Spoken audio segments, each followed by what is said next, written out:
संयुक्त लोकतांत्रिक मधेसी मोर्चा के कार्यकर्ता सब सदरमुकाम गौर में फटा जुलूस प्रदर्शन के लिए है। आंदोलन के ही संदर्भ में बातचीत करे के लिए एकीकृत नेकपा माओवादी क्षेत्र नंबर 3 के सभासद तथा अंतर्राष्ट्रीय श्रम संबंध समिति के सभापति प्रभु शाह हमने के टेलीफोन संपर्क में छत। प्रभु जी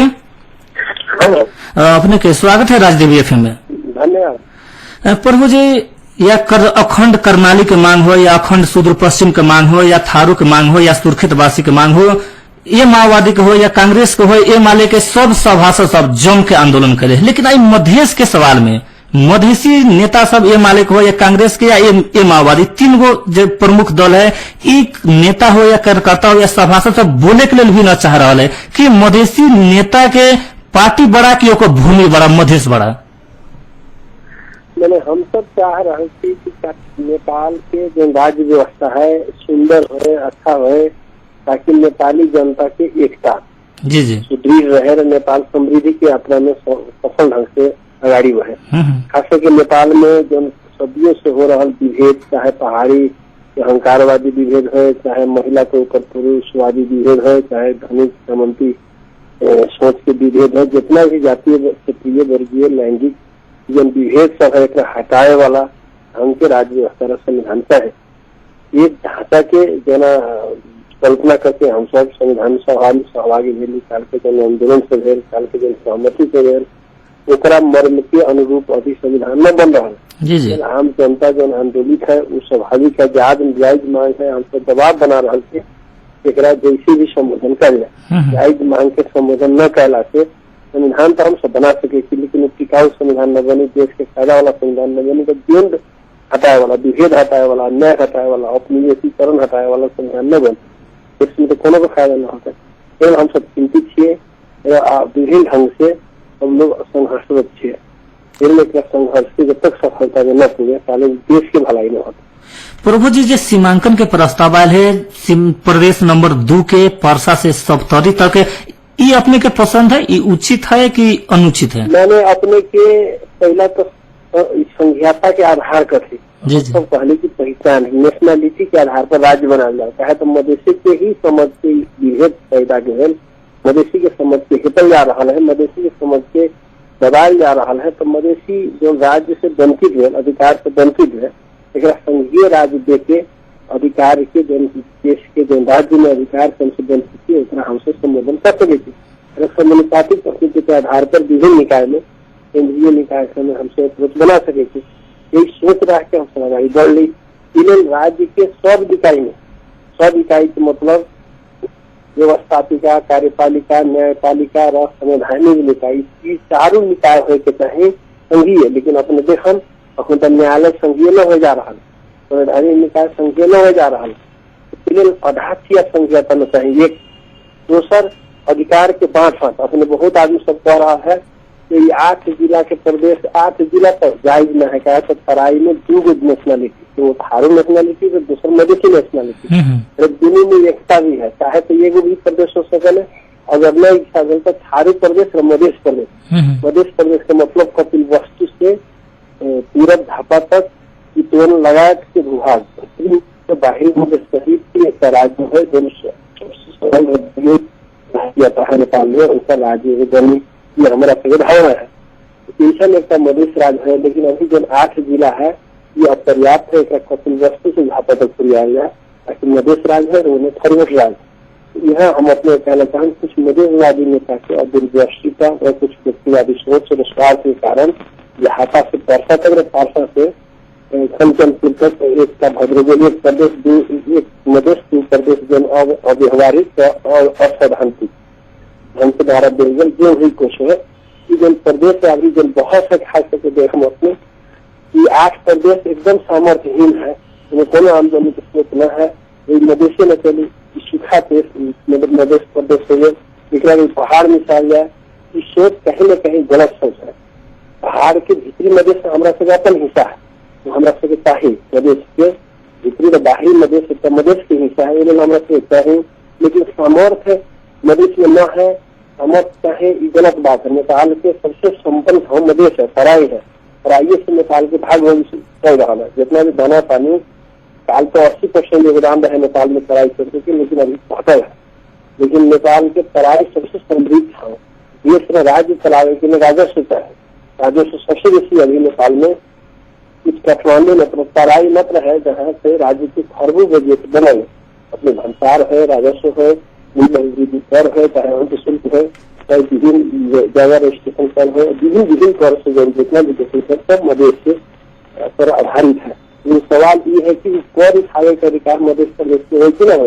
ये बहुत सी विषय है है अधिकार के बाढ़ साथ बहुत सी विषय है है, ये अभी कम हो रहा है। राज्य के सब निकाय संघीय है बहुत कम हो रहा है, सीमाना ठीक ढंग से है, ये बहुत सी विषय है, लेकिन आज सीमाना प्रमुख बनल है। लेकिन अधिकार के बाढ़ साथ सामान्य है, लेकिन नजर करना है, उसके बाद में राज्य के और निकाय जो संघीय है नजर करना है, समानुपातिक विषय नजर कम पड़ रहा है। फिर अपने की मीडिया में आकर हम जानकारी करा लेते हैं, ये बलिए संघीय बनाने के लिए सीमाना भी ठीक से है।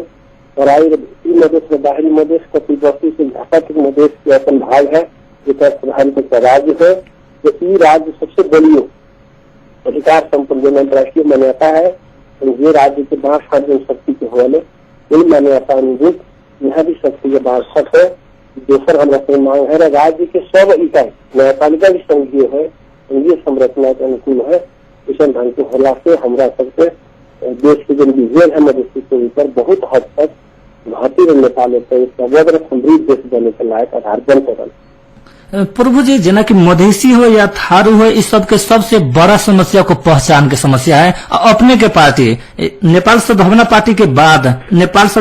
बाद सबसे पहले अगर मधेसी के पहचान के आवाज उठेले है तो ये माओवादी है, थारू का आवाज उठेले तो ये माओवादी है, मधेसी मुक्ति मोर्चा, थारू मुक्ति मोर्चा, नेवा मुक्ति मोर्चा यह चीज खड़ा कैले है। लेकिन अभी आके जब निर्णायक समय में आके अपने पार्टी कहीं न कहीं मुद्दा के छोड़ रहा है, जना कि थारू पाट में टुकड़ा में बता रहा है, बहुत रूठ रहा जना। आइए मान बहादुर चौधरी कह दे कि मधेश के 1 इंच भी हम पहाड़ में मिलाबे न देम, लेकिन अपने पार्टी ताकि समझौता कैले है ना, ये बात के लेके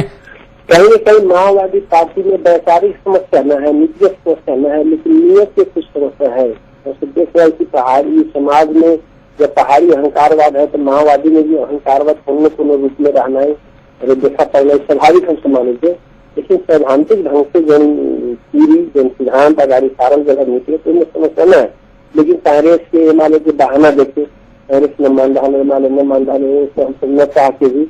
हम सब हमारा सब पार्टी में तब्दील चाहना है अपने देश हम हर एक मसौदा में हम सब चाह रहा है झापा से प्राप्त रहा नवल प्राप्ति से कंकन करता है। सैद्धांतिक संरचना नहीं है, लेकिन अपने घोषणा पत्र प्रमाण पत्र वस्तु से पूरा मध्य प्रदेश से खाता है। हालांकि भाषा विभेद है अलग इकाई बना के कोनो हल चल रहा है माओवादी के अपेक्षा अपना ठाव में है। लेकिन संविधान जब बने जा रहा है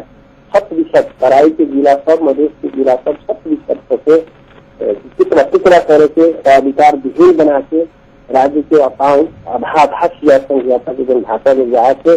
फिर उन्हें एकात्मक संरचना से एकात्मक रूप से अहंकारवादी शैली के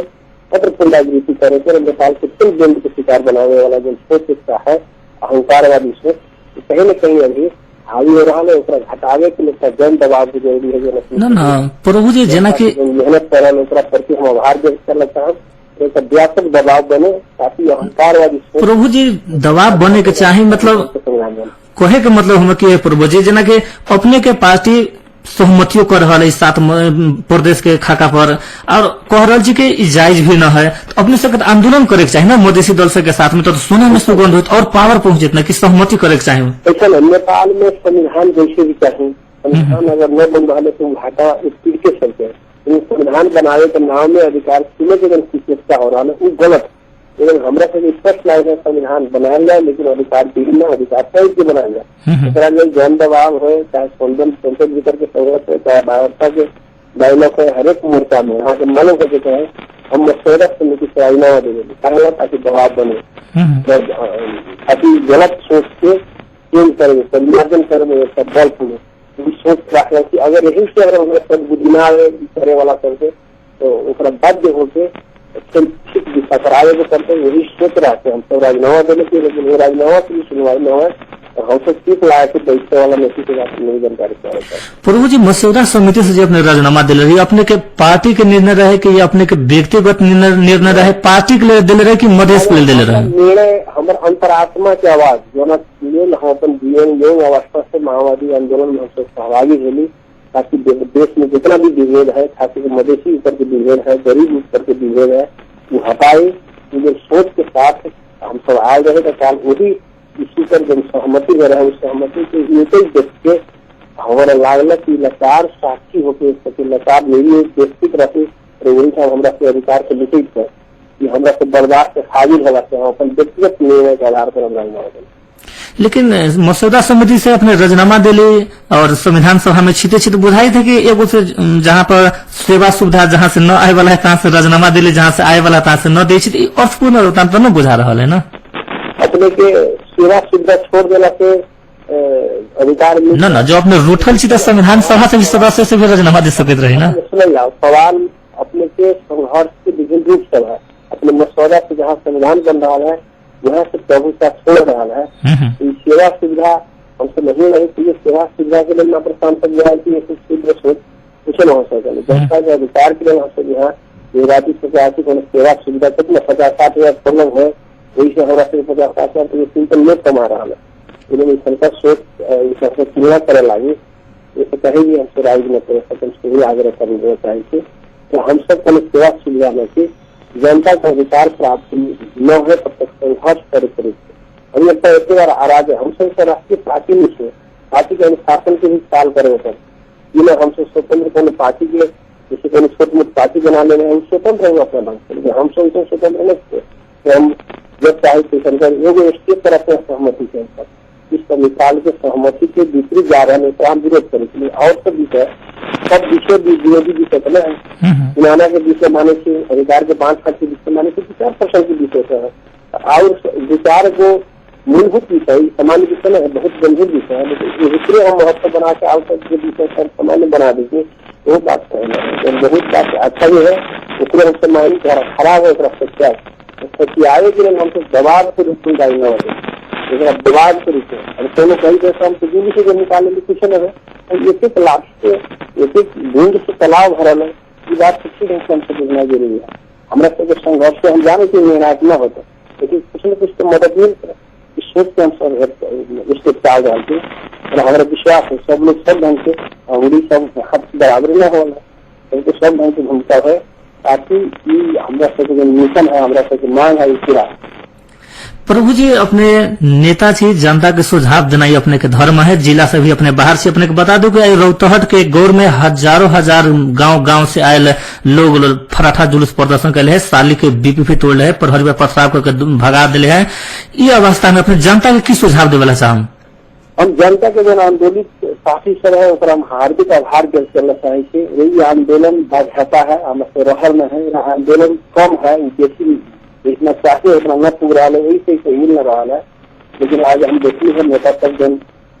धीरे धीरे मधेश जाग रहा है। पहाड़ के आक्रोश है, पहाड़ का आंदोलन जायज है, तराई का आंदोलन किशन है, जना ढंग से हेते के काम हो रहा है, आज जन क्रम से बढ़ रहा है, सराहनीय है, और बढ़ाया जाए। जब तक फलाम ठीक ढंग से फाइल करना आए तब तक अपन गतिविधि की जरूरी है, हम सब संसद के लेवल से बढ़ाने चाहिए, सड़क के लिए आम जनता आंदोलन के संघर्ष से बढ़ावे, ताकि तब तक हमारा से मांग न पूरा ठीक ढंग से संबोधन न जायज मांग के संबोधन न तब तक हम न छोड़ी इस दिशा में अगर बढ़ाया जाए बढ़े। बहुत से साल के इतिहास है, सरकारी इतिहास, उन इतिहास को बरकरार रखने से बढ़ी अपील करना चाहिए। प्रभु जी, अपन अमूल्य समय दिले, बहुत बहुत धन्यवाद।